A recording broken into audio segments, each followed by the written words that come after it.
Welcome to Friday on Forecasting with Friends. Oh boy, guys, we have some good stories today. It's always a special Friday because, you know, it's our Furry Friends Friday on Forecasting with Friends. And there's a tropical system that we need to start with. Normally we'd start with all of our animals, but that'll be coming in a few minutes, so don't you worry. And really, folks here in Southeast Texas don't have to worry.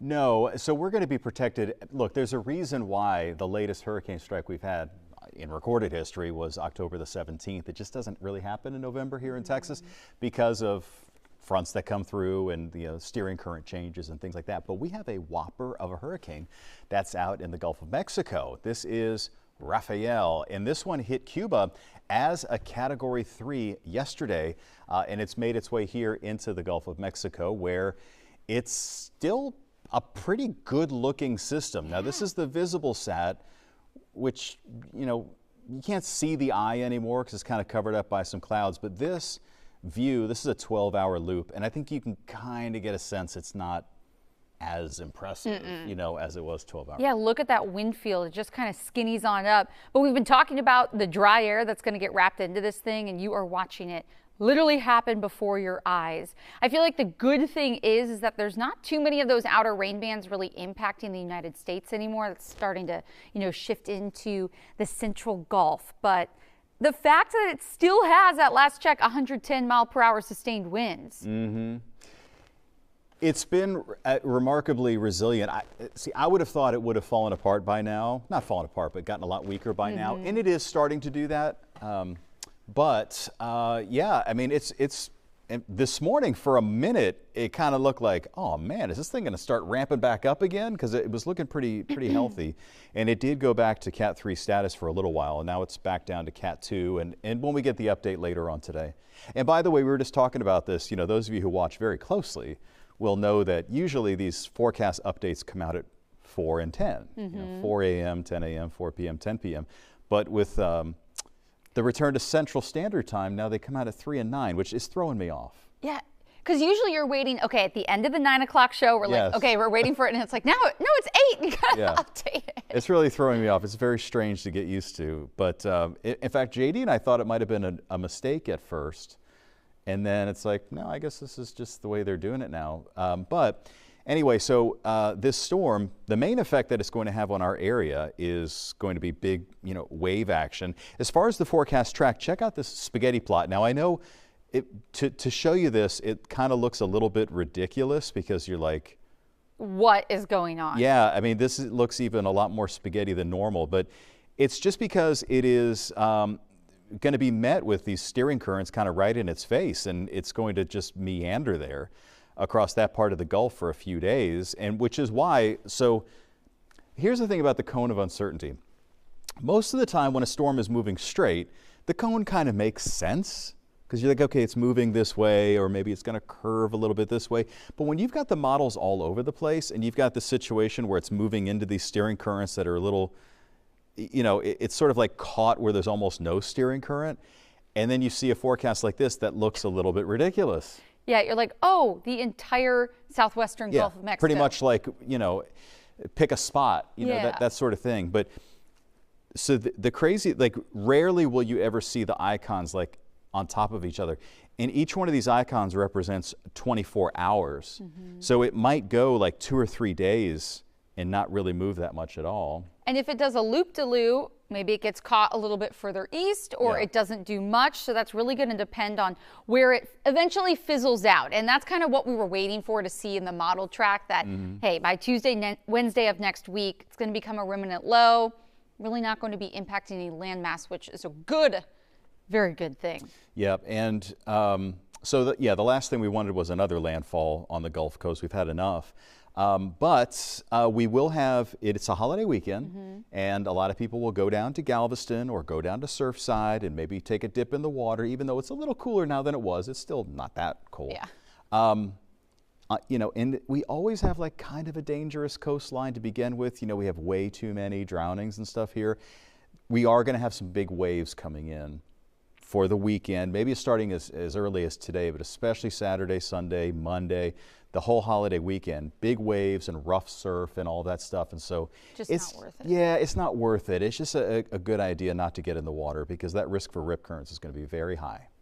And with, you know, maybe some showers moving in Saturday, maybe that will deter people just a little bit. I mean, it's going to be in the morning, but still. So probably best to just stay safe and just hang out on the beach. Yeah, enjoy the beach, you know, eat some of the cuisine down there in Galveston and maybe responsibly have a margarita, a mojito or something like that. But you know what I mean? But just don't, you know, getting in the water really.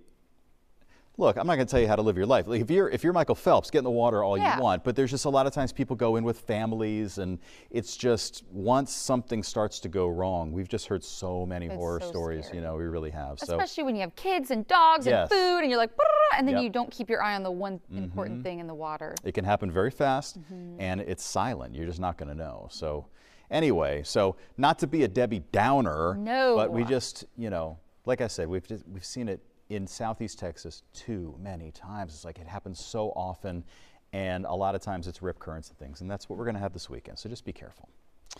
All right, well, let's talk about the impact that Hurricane Rafael has had. So Cuba is still suffering from power outages in the wake of Hurricane Rafael. It was Cat 3 when it hit the island on Wednesday.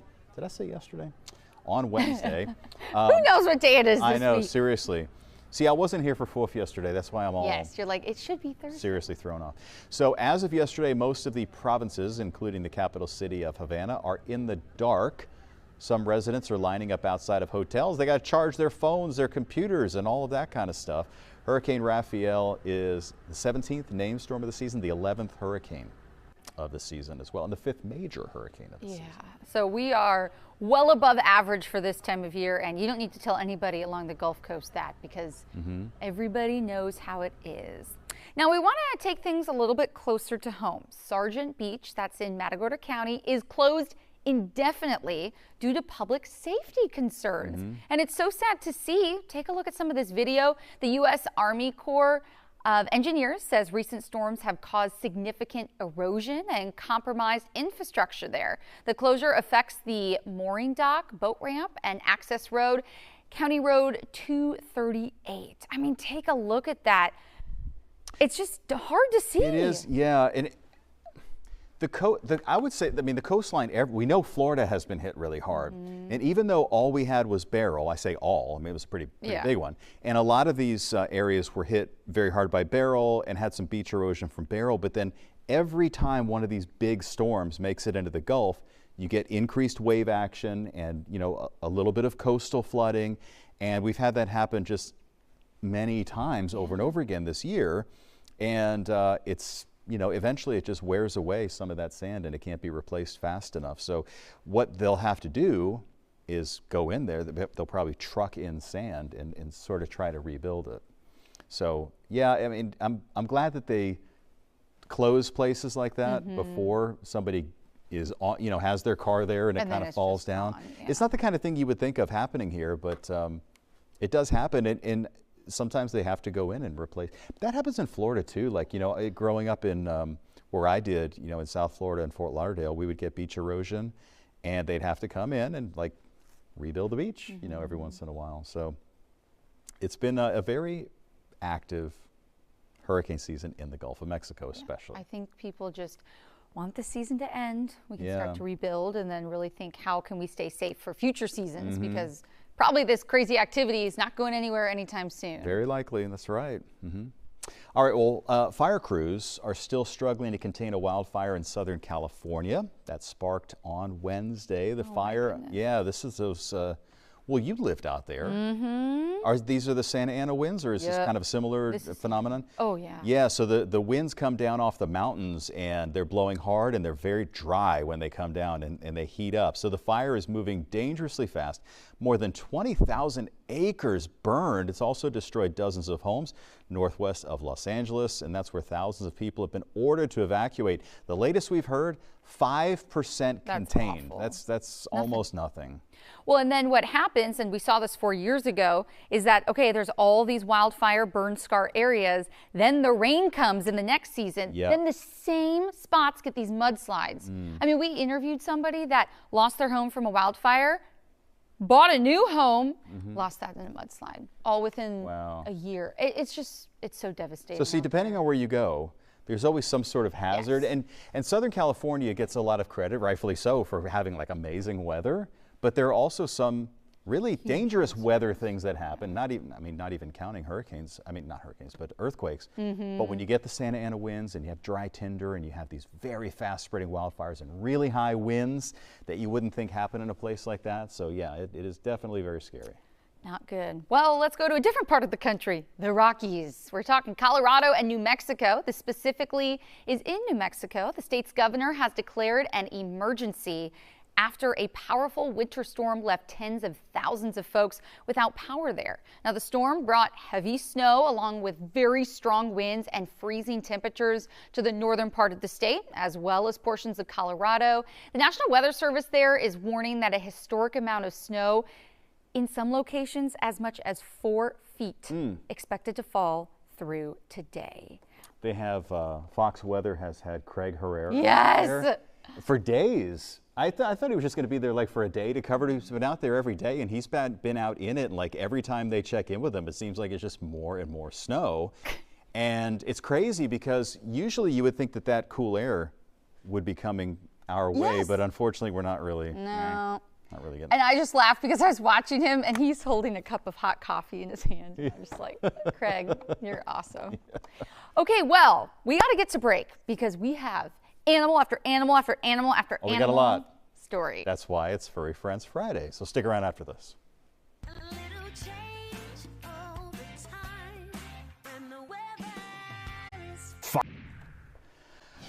Okay, big headline across America, and it has to do with our furry friends, but not the ones you may be thinking of.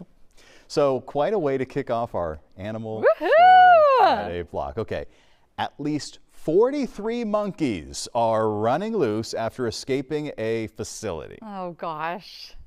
So they were kept at a research lab in South Carolina. Take a look. They're kind of cute. Residents being told that they need to keep their doors and windows locked because of monkeys on the run. Because they got those little hands. They can open up doorknobs and all that stuff. And they're smart cookies. Yeah. Police department says they're trying to catch them with food. Okay, they're hungry. And they add that monkeys have not undergone any testing and they're not a threat. So that's the good news. But could you imagine your dog's they're barking? Still kind of a threat. I mean, like if a monkey walked up to my, child or something, that feels like a threat. I agree. And 43 of them, that's going to be tough to find them all. Exactly. Now, what if they get out there in the country, in the Carolinas, and they decide they kind of like it there? They might start to reproduce and become, that happens. We have like a bunch of monkeys. In Ocala, Florida. Oh, and I do they all remember hearing about have that. an STD. These monkeys. Ew. Yes. Ew. Yes. So this could happen. So if you're ever in Ocala, Florida, well, that's what. Wow. Isn't that crazy? Okay, I don't know about all that. I know about the villages, but I don't know about all that. I mean, it's just right up the road. They were actually being filmed. They were like movie star monkeys, and then they didn't know what to do with them after, and they opened the cages and just let them out. Well, that's crazy? Nice. That's very nice. Now, you learn something new every day, that is folks. So Florida. That's definitely Florida, and now they got 43 monkeys. South Carolina. Okay. Well, that's good. Okay, so on the brighter side, the snow came in clutch for this friend at the Cheyenne Mountain Zoo. This grizzly bear, oh yes, this grizzly bear is enjoying the heck out of that snow that's falling. They say that he is 19 years old. Wow. He has been living in captivity, and you could tell they've been feeding him very, very well. Oh, yeah. And that thick coat of fur, and probably some of that blubber, is keeping him very comfortable. So, they don't get cold. They love this stuff. So he is enjoying it. He even is sticking his tongue out and catching some of the flakes out of the air. And, we were talking about this before. It's like, they're so silly looking and so clumsy looking and just so funny. Like I think of like Country Bear Jamboree at Disney World, you know, but they're so deadly. You know, like how can something so cute, you know, just be so you're like, deadly? let me just give you a bear hug. You saw those claws? He was giving a little scratch. Yes. And I think the claw is like that big, you know what I mean? It's huge. So, but yep, lots of different animals enjoy the snow. People like the snow, and grizzly bears like the snow. Oh, yes. Here's another one. In the snow, as animals in Evergreen, Colorado, we're just hanging out. Maybe blanketed. Take a look at that deer there. You can only see the top of his little head. Was he okay? I think he's just eating like the freeze? snow. Oh, okay. I think he's trying to let the snow melt and then having water. Well, cutie pie. This was captured by Lynn Frazier in Evergreen, where she said about an inch of snow falling per hour. Wait, I'm concerned about that deer now. I mean, I guess that's part of like natural life and they're built for it or Yeah. something, but it just looks like he's packed in there. Well, and they have no hair, which is also... Oh, there he is. Oh, okay, well, no. He's standing there. Maybe he was just laying down earlier. Oh, so, all right. So they're fine. Yeah. I feel so much better now.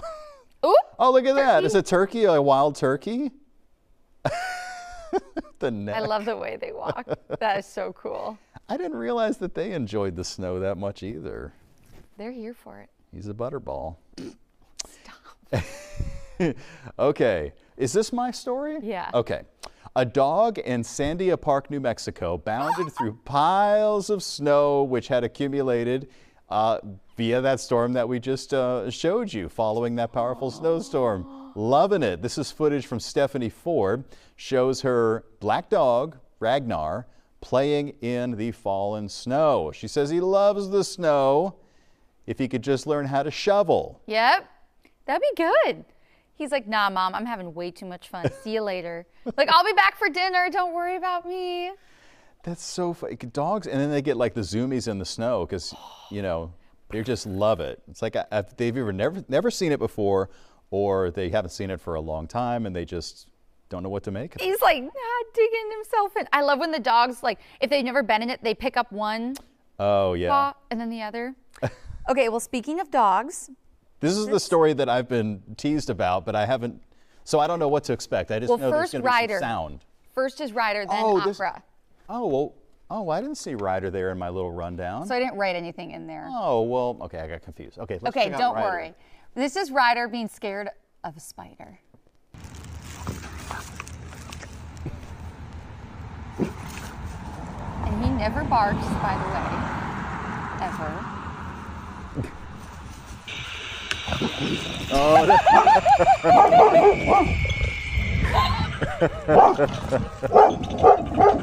He's got a big bark. Yeah, he was protecting me. Oh my God.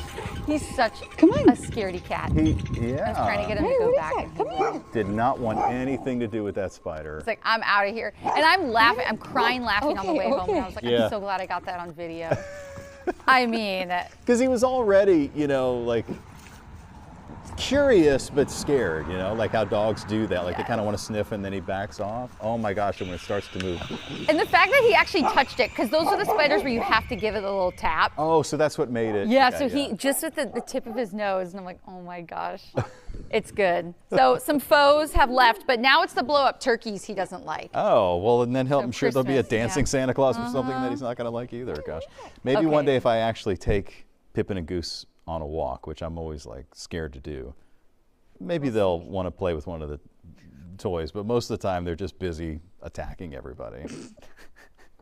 All right, Okay, so this am I is reading it. this or are you reading this? Because this is, Okay, the I'll set story up the we've all scene. been waiting for. So, backstory: our executive producer in the morning, Jonathan, goes, Allison, come here. He's like, I found this really good story. So he's like, we have to get Mike's reaction Okay. live on the air. But I Okay. can set up the scene. Okay. There is opera music in the background, and this greyhound is joining in on the fun. So let's listen.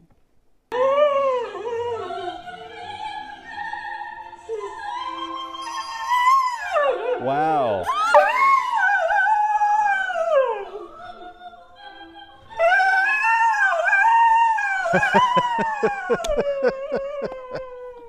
I mean, he's got the pitches. Oh my gosh, and hitting the high notes and everything.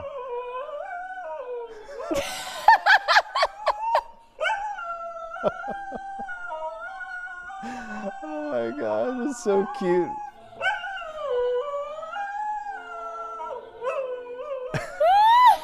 It's like hitting just something in his doggy brain that, or is it a girl dog? We don't know. What's the name of the dog? Let me see. 6-year-old greyhound. Georgia. Yes. Okay, so Georgia. it's probably, okay, so it's a girl.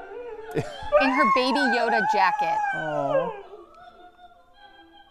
Oh, and this dog was rescued from greyhound racing industry. And at first was terrified of the world. But after a year of decompressing, the pooch started opening up to her new environment and found her new talent of singing. Oh, so yeah, so the daughter in the household, I guess, according to the story, started taking piano lessons, and it just turned on some musical instinct inside the greyhound. That's so nice that people will adopt them out of racing and stuff.